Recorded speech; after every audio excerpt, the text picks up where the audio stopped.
There's going to be like 27 different acts or whatever, but we really want you to be one of them. And I was like, absolutely. And I was all delighted because my I was married to Margaret at the time, and her mum was able to go along. Maureen was able to go along and sit down, and she had bought me a brand new shirt and all. I was like, it was about, like the shirt was about 70 quid, for to go out and sing. And before me there was like a wee guy playing a violin, and then somebody went on and recited poetry or whatever.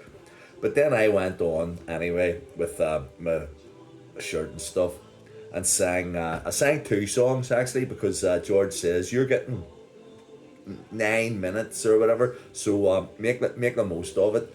And I went out onto the Ulster Hall stage in front of a packed audience. There was as many people in the Ulster Hall as there were the night Wasp played, So, but it was a totally different audience, But it was still my turn to sort of sing, in the Ulster Hall, and I sang Robbie Williams' Angels, and then I did. I can't remember. It was Gary Puckett and the Union Gap, Young Girl or something like that. There, it was just a song that like a sort of a Motown song, for all the older ones.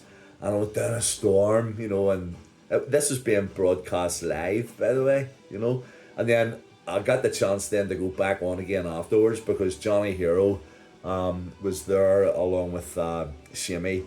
Uh, Shimmy was the drummer, and he was kind of like booked in as being the organizer of everything. So it was sort of everybody got on stage at the end and sang Christmas carols with the Jingle Bell Rock, and I always remember my brother-in-law Willie Willie Bell. He was listening to it all on the radio.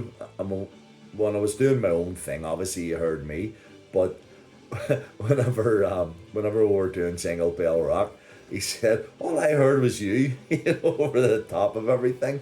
And I go, "Well, that is me." But my final Ulster Hall story, and this is one of the best. Gordy from Glam Slam, the drummer in Glam Slam, he was going out as a bit of an agent, and he had been booked by the sort of like the city hall to organise entertainment for this event in the Ulster Hall. And I was playing with D McNeely at the time, and Davy Bates on the drums. So he said, you just go along, just do your thing, And we weren't playing rock, at the time. We were playing, playing covers and stuff. So we were going out at like the ninth version of Head Over Heels or whatever. So we turned up thinking, it was going to be like that George Jones thing. When we got there, we brought our gear in, and we looked out from the stage onto the and there were no seats. There were just all these big tables laid out with some seats, but there was like food and clothes and drinks, boiling, bubbling, popping, blah, blah, blah. Everything was was going on these.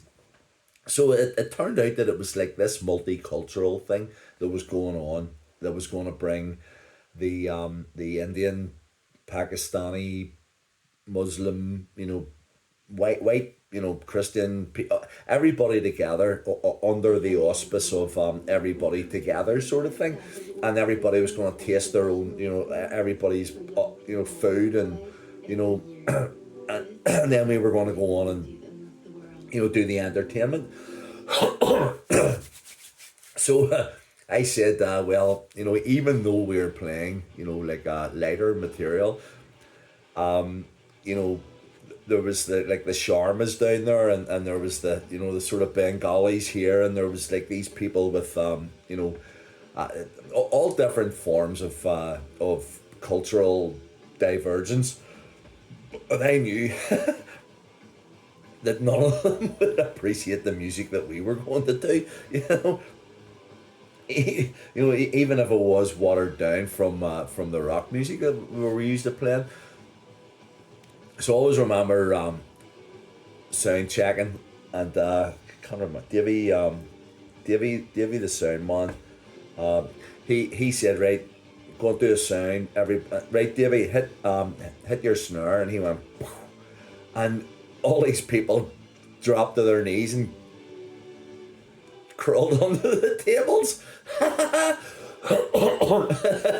because they thought there was gunfire going off. So I had to reassure them all, no, it's just the drums, it's just the drums. So I talked to the sound engineer and I went, you know what? There shouldn't even be any sound coming out of those speakers. Bowser's gonna Davy Bass is gonna play with brushes. Dee's gonna be playing, just low key, and I'll play because I was playing bass at the time and singing. I'll play the bass, but I don't want any, no maker. I'll just sing, out into the sort of Ulster Hall ambience sort of thing, but nothing coming out of the PA. So everybody was mulling around and doing their thing, and they were all shaking hands, and all these different groups of different cultures all enjoying themselves.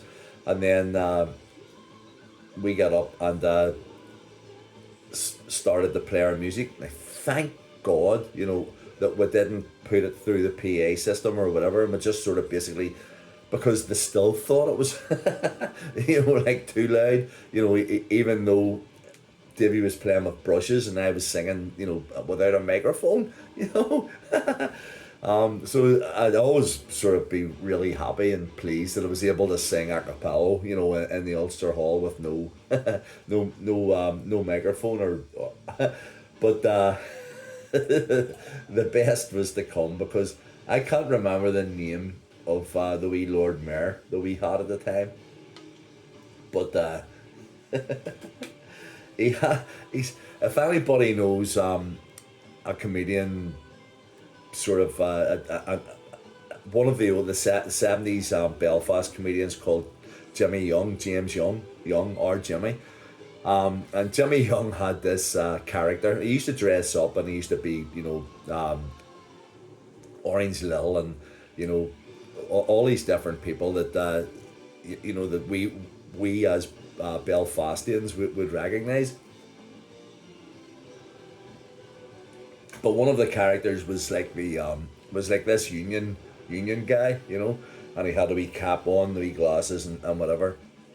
And the wee guy would turn around to the union man and say, well, how often do you think that people should be getting holidays, during the year? And then Jimmy Young with the glasses and stuff and the wee cap, well, I think personally that because clearly here by 352 days of the year that there's no necessarily, and you know what I mean, there's like no possibility of the people here really having holidays. So I think that basically there should be 365 days a year of holidays.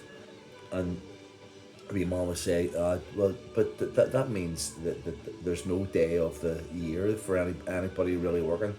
Exactly, son, exactly. That's the way that should be. I'm the union representative. I represent my people to the death, and that's it. All right. And that, that was it. Well, this union, or not union, this Lord Mayor spoke like that, when he was coming up there. He said, well done on the, on the music sort of thing. I'm going to say a few words, and I went, okay, that's fine. You go up and say a few words. Now, I'll put the microphone on for you. I haven't been using it, sort of thing. And I mean, I told you that this was like a multicultural event, sort of thing. So he went up to the microphone. He went, ladies and gentlemen, thank you all for being here tonight. I think you'll all agree that it's been a very successful occasion, and the food and everything